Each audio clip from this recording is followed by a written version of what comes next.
Topic is the Middle English period, subjection of the English and its establishment. So before going to the class, we have questions which you have to answer to these questions according to our previous class. We have 11 questions, and the first one is how to the nouns of illustrate the marked synthetic character of English in its early stage. The second one, according to what features are the certain systems of vowel declensions in noun united into its divisions? Why are different types of declensions in Old English referred to as stems? How was the gender of Old English nouns defined? And you have to explain the difference between strong and weak declensions of adjectives. And you'll answer that what is in common and what is different in the division of nouns and adjectives into types of declensions. How does the Old English defined article differ from the defined article of the Modern English? You have to answer, you have to differentiate with these articles. And what is the only part of speech which have retained more archaic traits in Modern English than other parts of speech? Why? Did nouns, adjectives, and pronouns have the same number of cases in Old English? And question 9, explain the difference between weak and strong verbs. You have to differentiate between weak and strong verbs. How many classes of strong verbs were there in Old English? And the last question, did the Old English verb have as many grammatical categories as Modern English verbs? So why you should answer to this question, why you should know the answer for this question? Because we discussed in the previous classes about these questions, and in our final control work and midterms, you have to answer to this question. That's why it's good to prepare for this question, for their answers, and you will get your mark with answering to these questions. Let's start today's topic. It is the Middle English period, subjection of English and its reestablishment. So today we are going to speak with you about the Middle English period. As you know, we have 3 periods in English language history. They are Modern English period, Middle English period, and the Old English period. So today, the topic included following plans, which we are going to discuss with you. The first one is the effect of Scandinavian invasion and the Norman conquest and its effect on linguistic situation. Let's start. So, British Isles in Old English period, before the 11th century, they had been the following social systems. They are the slave-owning system, tribal system, feudal system. Feudal system divided into 2 different parts. They are the agricultural population, which contains lords and lands, which lords gave their lands to their slave owners, and they can use their lands and they will pay for using this land. Now, since the 8th century, the British Isles were invaded by sea rovers from Scandinavia. You can see from the map, Sweden is here, and the British Isles was occupied with the red colors. You may pay attention, the Viking settlement and Viking homelands, the key you may see. And Scandinavia, first by Danes, later by Norwegians. By the end of the 19th century, the Danes had succeeded in obtaining impermanent footing by England. More than half of England was yielded to the invaders and recognized as a Danish territory, called at that time Danelaw. So the influence of the Danes and Norwegian we can see nowadays too, because in Yorkshire, Lincolnshire, Northumberland, Cumberland up to the 75% of the place names are Danish and Norwegian, which still in use in modern England, modern English language. Altogether, more than 1,400 English villages and towns bear names of the Scandinavian origin Woodstock village, meaning it's a village, or Brimtoft, Laustoft, Toft, a piece of land, comes from the Danish and Norwegian words. Eventually, the Scandinavians were absorbed into the local population, both semantically and linguistically. And before speaking about the invasion of England 1066, you have to know, you must remember these names. The first one is Edward the Confessor, 1042-1066, Earl Godwin of the Wessex, and the elders of the England, called Witten, William Duke of Normandy. Why they are so important in the history of English language, in the history of the Middle English language? I'll tell you.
So I'll explain about the kings. The new king, English king, Edward the Confessor, 1042 and 1066, who had been reared in France, brought over many Norman advisors and favorites. William, Duke of Normandy, visited his court, and it was rumored that Edward appointed him his successor. In many respects, Edward paved the way of Norman infiltration long before the Norman conquest. However, the government of the country was still in the lands of Anglo-Saxon feudal lords, headed by powerful Earl Godwin of Wessex. In 1066, upon Edward's death, the elders of England, Witten, proclaimed Harold Godwin King of England. As soon as the news reached William of Normandy, he mustered a big army by promise of land and plunder, and with the support of the Pope, landed in Britain. In the Battle of Hastings, fought in October 1066, Harold was killed and the English were defeated. The date is commonly known as the date of Norman conquest, though the military occupation of the country was completed a few years later. The Normans occupied all important posts in the church, the government, and the army. Following the conquest, hundreds of people from France crossed to the Channel to make their home in Britain. This event occurred towards the close of the Old English period, had a great effect on English language than any other source of history. What the language would have been like if William the Conqueror had not succeeded in making good his claim to the English throne can only be the matter of conjecture.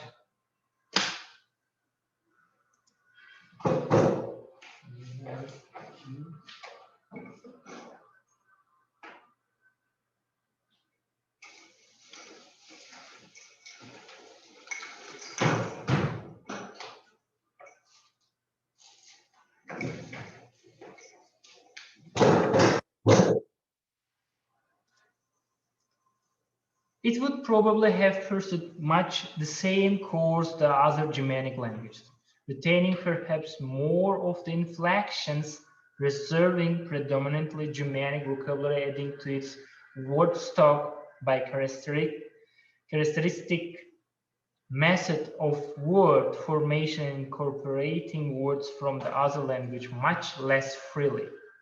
In particular, it would have lacked the greater part of the enormous number of French words that today make English seem on the side of vocabulary almost as much as Romance as Germanic language.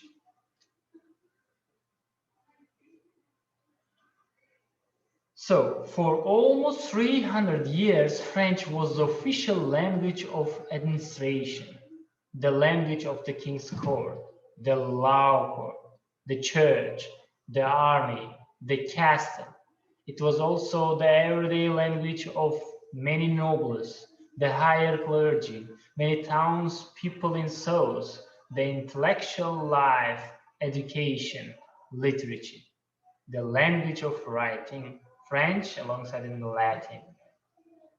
You see, we can see that with this information, the influence of the French language in English, which the mixture of them, we can call this period is a Middle English period. The lower class in the town, and especially in the countryside, those who lived in Midlands and up the north, continued to speak English and looked up on French as a foreign and hostile. New words coming from French could not be adapted simultaneously by all the speakers of English. They were first used in some varieties of this language, namely in the regional dialects of southern England. This led to growing dialectical differences, regional and social. This is the example for the Middle English notes writings. So we have a question. So if the 300 years, the French language was the quite old country, how English can grow? There is a three different reasons which we can bring them as example. Then first steps for the English start to grow. The first one is upper classes need to communicate with their people. The second is after the laws of Normandy, French was no longer needed. And the third, speaking French was fashionable in the 13th century, but Norman French had much lower prestige than the French spoken in Paris. These reasons may help to English to grow in the older country. And I'm going to count the following events which made the English as a state language. The first one is 1362. Edward the third, gave his consent to an act of parliament ordering that English should be used in law courts since French has become much unknown in the realm. The second, 1363, for the first time in the history, Parliament was opened by the King's Chancellor with the address in English. The third, in 1399, King Henry IV used English in his official speech when accepting the throne. And in 1404, English diplomats refused to conduct negotiations with France in French, claiming that the language was unknown to them. And all these events testified the recognition of English as a state language. You see, we discussed with you how Middle English appeared, was influenced by French language, Norman French language to English language, still we can see in our vocabulary, and etc. And how English language become the state language, the events we can see with the examples. In the next class, we will continue with you the Middle English dialects, which we can call the Northern, East Midland, West Midland, and Southern, and one of the main dialect in this in the history, which is London dialect. We will discuss with you on the next class. Until the next class, goodbye. To see all of you in the next hour classes. Thank you.